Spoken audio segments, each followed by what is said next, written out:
Good morning and welcome to America's Healthiest City on ESPN Richmond 106.1, part of the Mike King Biz Media Network. Today is our last show of the year, and it's a special show because this is also a farewell episode. After this episode, we will be going off of ESPN, and while we have not revealed the news yet, please stay tuned to our socials and where you get your podcast so that you can find out more about what we're planning for 2025.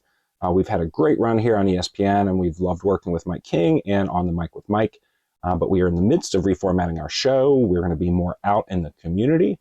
You're going to see some new faces and hear new voices, some important perspectives that we want to make sure that we include in this program so that we can continue to move in the direction toward becoming the healthiest city in America by 2033.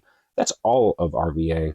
And we're excited to bring that new programming to you. But in our departure, I just wanted to express a really heartfelt thank you to Mike King. Mike has been truly instrumental in the foundation of America's Healthiest City and the platform that we're creating. Had it not been for our last 2 years and 86 episodes on ESPN, we may not have had the platform to be able to tell these stories, to interview these key individuals in our community, and bring these shows to you. So I'm really grateful. And if you represent a business out there that is looking to get a message to the community, Mike King is your man. This guy is the partnership guru. He is always connecting to businesses, small businesses, as well as nonprofits. So as a way to give back to the community, the dollars that businesses invest in Mike King and on the Mic with Mike, those go into giving away free airtime and lots of other promotions to nonprofits who are making a big difference here in the community. So I highly recommend that if you represent a business or a nonprofit and you're looking for that visibility, talk to Mike, and he's going to hook you up with some really great opportunities to plug in here in Richmond. Now, what I'm going to do today is a little different from most shows. As you can tell, I'm not in the studio. I'm on the road.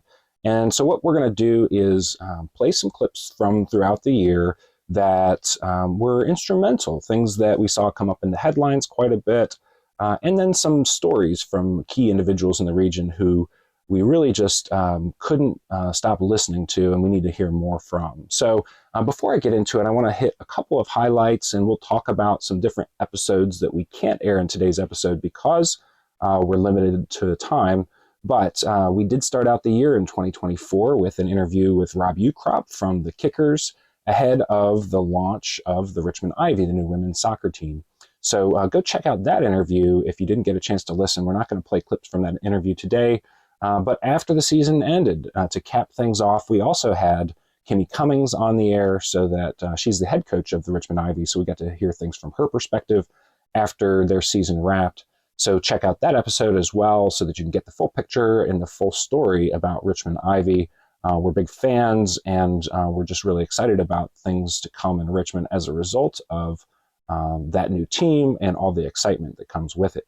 Now, on a more somber note, we did see a lot of headlines around youth violence in 2024 and dating before that too. So as a community, we've been talking about ways that we can intervene and minimize youth violence. And so the very first interview that we're going to play a clip from today is with Tracy Lame. I'm probably saying that wrong, Tracy Lame. She is the CEO of Next Up RVA, an organization that is instrumental in delivering out-of-school programming to youth in our region, which we have seen the data on and we talk about in this interview, is absolutely critical that we keep children engaged when they're not in school because 80% of their time is spent outside of the classroom. So without further ado, let's roll the clip. I was excited to talk to you. As we know, there have been some challenges in the community, and certainly recently some challenges with youth violence. We know that there are some remedies to those problems, and we know we need to act fast. So I enjoyed our conversation, and I look forward to our conversation today. Maybe just kind of continuing with your background, you can share a little bit about what motivated your interest in the area of youth development, and how you arrived at Next Up. Wow. I've actually been doing youth development now for like 20 years. I started off as like a college mentor myself, and then just went into various different levels of of the field, really like mentoring young people, tutoring young people, and engaging in programs myself. I think one of the things that stood out for me was actually when I was in middle school, we had like the peer leadership program, we had the Gear Up program, and all of a sudden, like that, the programs were gone because of funding. And, you then had to kind of like try to search and find out where to go. And at that time, when I was growing up too, one of the things that I noticed a lot in sports, I was really active in like basketball. I can't play for the record, but I was active in basketball. I went on to play like softball. I was a cheerleader for like 9 years. But at the beginning of the year, you had all these kids to try out for the team. And then you had the folks that were selected for the team. And then it came time to do things like buy uniforms. And then all of a sudden, so many people kind of could no longer afford to be on the team. And I think that was like the first exposure I had as far as like the limitations of access, to after school and summer programs and how important and significant it was. It helped to shape me to where I am today. I started off actually in my church. There was a mentoring program, and my mentor took me to work with her. And she worked for one of the largest community development organizations in the country at the time, and they had a youth program. And so I got to work in that youth program, and I literally just never left. So like I've always been really, really gravitated just to work with other young people and learning from their stories, because I think that they have a story to tell. A lot of times it's told for them and it's told about them, but no one's really talking directly to them and understanding what's going on. And so I really enjoy just all of the young people that I've kind of met throughout the years that have helped to get me to this point. And that's why I do the work, just the youth. I love youth. I'm passionate about young people. Well, just a small story about me. When I was in middle school, I also had the opportunity to participate in a peer mentorship program. And coming from a house of modest, resources, it was one of the things that I could do that the school paid for and I didn't have to worry about. And thinking back on it, I mean, it definitely shaped who I was then and who I became. So earlier in the program, and not to bring up a tough subject, but we were talking about sort of the string of recent youth violence incidents that we've seen. We've lost some young people. People have lost family members. It's been really tragic. Quite simply put, does putting kids in after-school programs affect the data? Does it bring those numbers down? I think it does. Because one of the things that we were able to do is we were able to show where the positive development programs are and where the high crime areas are. And we were very intentional about making sure that there were programs in areas where there's high crime. So I think that is really important to make sure the programs are there. Before the recent string of killings, of our young people, one of the things that we noticed was that there was a 75% reduction in youth homicides. And that was prior to this span of time. The thing that happened that we feel, and we're looking at the data still, because there were some recent deaths as well. But the first wave of 4 deaths that happened were between the Easter weekend and the week after spring break. And what's happening there? Well, actually, there's not that many programs operating, right? There's spring break. Some programs actually end the week before spring break. So there is a lot of time that is idle time within that space. So what we're proposing is that we really begin to support, acknowledge, and fund alternative spring break opportunities. Parks and Recreations has an alternative spring break program. Parks and Recreations also has a safe space. They're going to be extending their hours over the summer for open gyms, which is I would really encourage people to kind of definitely check that out, because a lot of the killings happen during either after traditional out of school time hours, which is like the evening hours, 11 o'clock, or on the weekend, right? And so we need to make sure that we expand out of school time offerings so that we're creating more safe spaces, that we're creating alternative spring breaks when needed, and that we're creating like a summer gap programming for that week in between school ending and OST programs starting, or after school and summer programs starting. So I think that's kind of where we need to head right now, is kind of making sure that we're providing quality programming during that span of time where that peak hit. Gotta fill the gaps. Gotta fill the gaps. Also in this interview is a mention of a new tool on nextuprva.org, a youth program locator tool. It's a GIS map that shows you where programs are located near you. I tested out the locator. It's extremely functional. It found places and programs that were near to me that were within walking distance, so please check that out. Also, after our interview aired, Next Up RVA announced that $328,000 was allocated from Richmond City funds to be distributed to 20 different organizations that provide after-school and out-of-school programming for youth in our region. So that's great news, and certainly we need more of that, as you will hear in the full interview. So please have a listen to that as well. Now, the conversation didn't end there. Unfortunately, youth violence was a topic that was in the headlines throughout the year. So later in today's show, I will also play a clip from Bhagat from Drums No Guns, really important programming and really impactful stories. But before we get into that, I want to talk a little bit about another interview that we did with Duran Chavis.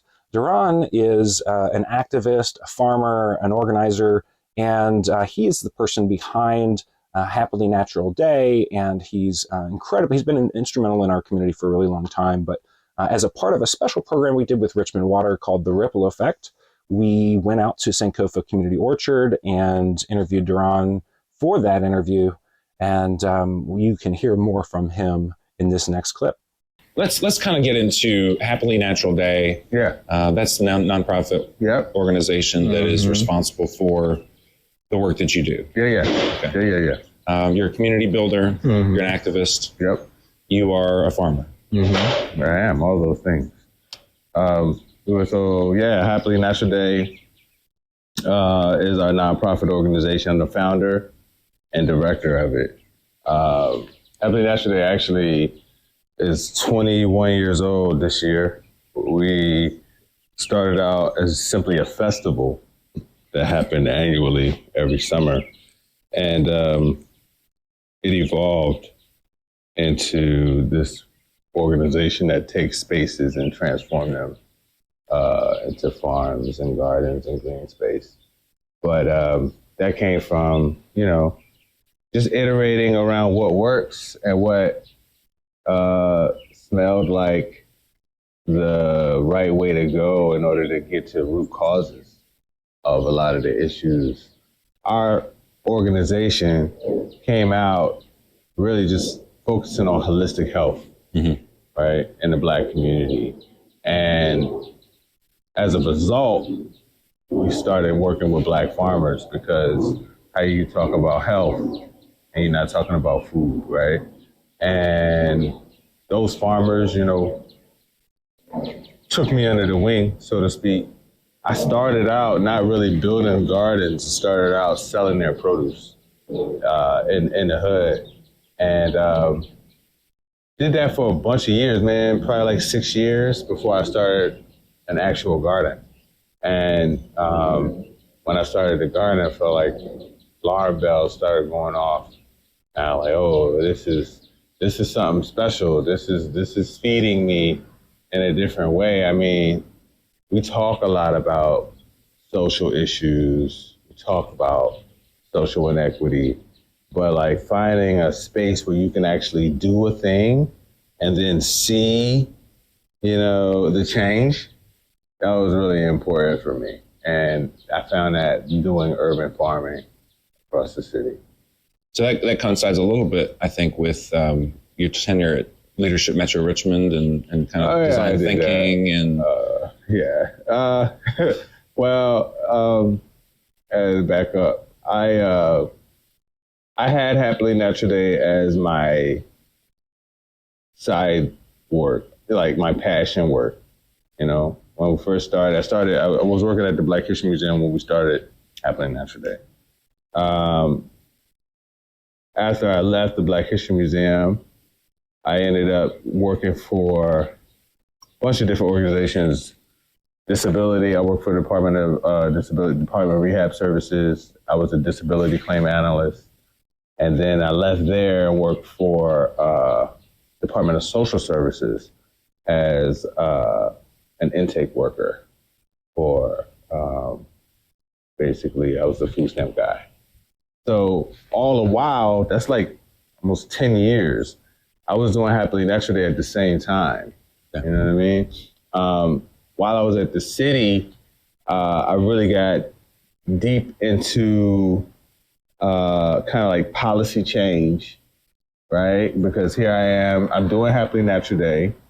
I'm also doing food stamps and Medicaid and TANF. I got people I'm interviewing every day of the week at Marshall Plaza. And I'm like, yo, there's broken pieces of the system. So how do I get involved? That started with like the local food policy task force and evolved into the anti-poverty task force. And I was involved with initiatives of changes, unpacking the 2020 census work. And so I was in this space where I'm working for the city. I got community activism work, and I'm involved in like these policy task forces and kind of community work. I ended up going over to Leadership Metro Richmond, and the city paid for me to participate in that. And I had, what do you say? High optimism of what it meant to be in the room with grass tops and institutional leaders. But yeah, I came from that realizing that a lot of the people that are on in those spaces have no clue as to what's really going on in the community. They got data, spreadsheets, people that brief them on what's going on. So they're worlds apart, And so I respect the need for relationship building more than anything. Yeah. So being in those spaces and having relationships with people that are making decisions is really critical. But Leadership Metro Richmond it wasn't the space for me in the sense of like, there's a lot of people that are in those type of spaces and they're like clamoring. They want to make a difference, but they more so want to get their career up. Yeah. And I'm just keeping it real. Like, I don't really mesh well with the people that's like, yo, I'm trying to get this resume bullet point. And so I spent time over there. I did that in 2011. I met some really good people. Tyrone Nelson was one of the homies that was over there when I was there. And I was young doing that. I think I was 31 in Metro Richmond. And so like a lot of my mentors, people like Bhagat, he had been through it. People like Matthew Freeman, he was through there. Yeah, there's a lot of good people that I have lifelong relationships with. But I recognize that, we got grassroots community work that we got to do that has to be married with policy change. Yeah. But in our system, our community, our ecosystem, a lot of folks put so much emphasis on policy change that they forget that there's a hand that has to actually touch the things. You know what I mean? And so I live on that side of the world more comfortably. After our interview, Duran was very public about the fallout of the Bensley agri-hood that was slated for Chesterfield County. He also resigned from the Maggie Walker Community Land Trust in a public letter earlier this month, so visit duranchavis.com to learn more about the depths of that story, what happened, and what is likely to happen next. On a related note, we also had 2 other interviews this year that can give you some additional context there. We had Myra Goodman-Smith, the CEO of Leadership Metro Richmond, on to talk about the work of that organization, which Duran mentioned, as well as Lark Washington, the COO of Maggie Walker Community Land Trust, important organization in our community. Again, go listen to those interviews to get the depths of that story. When we asked ourselves, what could we do to stop the tide of plastic bottled water, we never thought we'd start a water brand. But an idea grew and Richmond Water was born. Now we're replacing single-use plastic on the shelf with collectible, refillable aluminum bottles of water. And we're installing refill stations throughout RVA, launching a movement to refill. It's your turn to make a splash. Find your bottle of Richmond Water or add refill stations to your next event at drinkrichmondwater.com. That's kind of cool. The next guest that we had on that we'll play a clip for is Bhagat of Drums No Guns. Ram was introduced to us by Nicole Jones of Art 180, 9th District City Councilwoman, as well as Duran Chavis. So again, a key influential individual in our community. My interview with Ron was really wonderful. I enjoy listening to him. I think you will as well as the message of what he brings to our community. So tell me about drums. Why drums? What is it about rhythm that brings us together? You know, we were talking earlier about how it seems like people feel alone in the world, but we're not alone. We're surrounded by other folks. What does drumming and rhythm do for us? I think what drumming and rhythm does for us is it connects us because, like if you think about the drum that all of us have in our body, it's our heart. And that heart beats from the time of during embryonic development. That heart starts to beat, and it's a constant pulse. It's a constant beat. I saw this National Geographic special one time where it was about the incredible human machine and how the body works. And it was showing like all of these blood cells. Each one of them had their own little pulse, but when they got close, they were in close proximity, some kind of chemical was released, and they all started kind of pulsating at the same rate, right? And so what I've noticed about drumming through the years is that there's something about how the beat and the rhythm connects us. And I mean, like, even if you can't hear, you can feel the vibration. So it's the oldest and most widespread of all the instruments. It's used in all types of ceremonies like birth, marriage, celebrations, even to honor the dead. And I just feel like it's a language that transcends our differences. It just helps us to connect on deeper levels. And it's a remedy for something I call social arrhythmia, like society's out of balance. Mm-hmm. One of the symptoms or characteristics is disconnection that you brought up. And it's like a lot of people are disconnected and they feel alienated. They feel like, where do I belong? Or they're told that they don't belong. And that develops a mistrust. So those I think drumming addresses disconnection, alienation, and mistrust. So you have worked with young people. What do you think is, from their perspective, what's the experience that they're going through? Why do they need our focus today?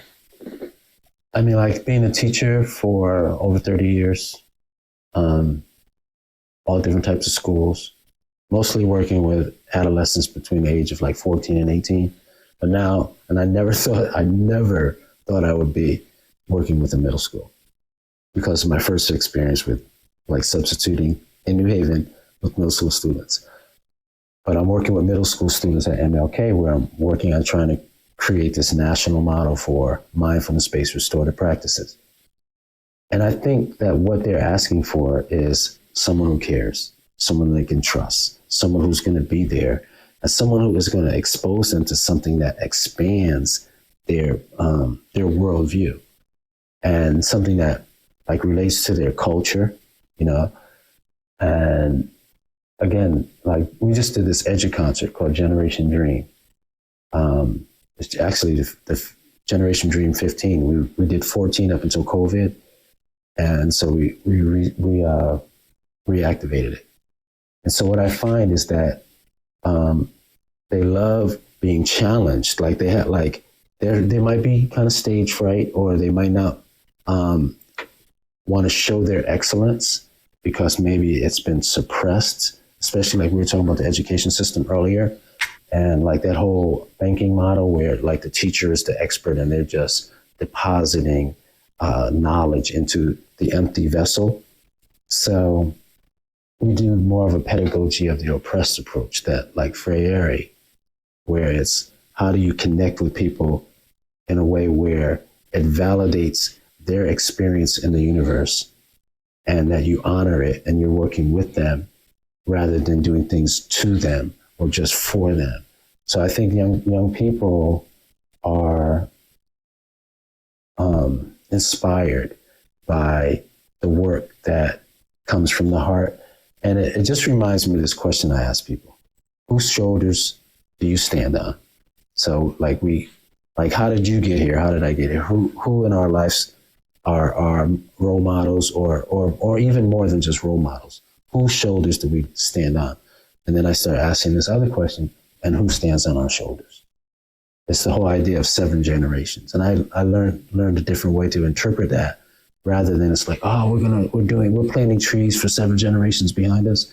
That the 7 generation means more or less that we are in the center, and that there are 3 generations that stand on our shoulders, and there's 3 generations whose shoulders we stand on, which makes the impact of the work that we're doing with young people even more relevant, because what I'm doing, what you're doing for them, they can then do for their children, and then their children can do for their children. So it's visible almost. It's a visible cord where we can see that there's going to have an impact on our great-grandchildren. Rahm's work was influenced by the assassination of Martin Luther King Jr. and a poem that he wrote subsequent to that, as well as the killing of his brother.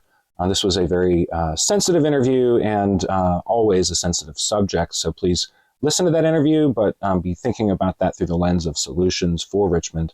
We need to keep working on this problem, because if they don't grow up, they're not going to have the opportunity to stay healthy. Such a critical conversation. Now, a couple of other honorable mentions to take us out today. We had, Alex and Sam Nordheimer came into the studio to talk about something new that they're building in Richmond called Padel Plant. I'm sure you have heard of all the craze about pickleball, but they are doing something new. They're going to have a combination of pickleball and padel in that facility, which is actually on the canal at the Haxel power plant that has been long abandoned. So that project is slated to come online in early 2025. So check out padelplant.com to learn more about what they're doing. Going to be a new recreation opportunity for us here in the region to stay fit and healthy, as well as to build community. Alex and Sam spoke a lot about building community. So go have a listen to that interview. In another interview we conducted was ahead of the launch of AI Ready RVA, a new organization in Richmond that is working to introduce AI literacy before they incorporated and became a nonprofit. We had members of that group in, so check out AIReadyRVA.com, AIReadyRVA.com to learn more about what they're doing. Lots of exciting things coming along with their launch party in February. New cohorts spinning up around different topics and communities in the region so that everybody can come along. We are a leading employer of AI jobs here in the region, so we want to keep it that way, and we want to build on that strength. Other interviews that we conducted this year, we had Todd Waldo in. Everybody knows Todd, but he is the vice president of the Shako Institute down at the old train shed. They're going to transform that space into a center that, I want to get this right, is, quote, a collective project. No, I'm going to get that wrong. It's a center dedicated to revealing the enduring impact of American slavery on the shared American experience. They're going to be taking on this project over the next couple of years. So listen to that interview if you want to learn more about what's happening there. In addition, we had Sparkle Taylor in the studio. Sparkle is a Gilpin Court resident who has tried to make it in Richmond over the last 10 years and has decided that she will be moving out of the region in 2025 because she was not able to get the traction that she had hoped to get here. That's a really critical interview because most of the stories we tell are from sort of the leadership perspective, and Sparkle's perspective is one that is similar to what we heard from Duran, that on the ground, boots on the ground, what are people actually experiencing? We need to hear these stories so that we can really understand the impact of the systems that we're all upholding, contributing to, working to break down, and really drive that kind of progress that's going to make everybody have a better lived experience in the region. So we had one other thing I wanted to bring up, which is a common theme that we had throughout the year of coaches and guides. And this sort of tumultuous time, we were able to hear from folks who were focused on spirituality and mental health. And so we spoke to, including others, Dave Robinson, Andreas Addison, Ashley Williams, Steve Perkins, Casey Jordan, Rachel Cook, Rob Mazzanti, and Michelle Mercurio, all coaches and guides in one respect or another. Those were inspirational interviews that we hope you get a chance to listen to, and really just some wonderful messages that we can live by with their guidance. Now, that is a wrap for today. I wish I could keep going on, and I'm probably already over, but this is our show. Thanks for tuning in. Thanks for being a part of this journey. And please visit americashealthiestcity.com so that you can follow us on Instagram, LinkedIn, YouTube, or wherever you get your podcast, so that you can find out what's next for us in 2025. Thank you again, and I hope you have a wonderful year, and I hope you have a wonderful new year as well.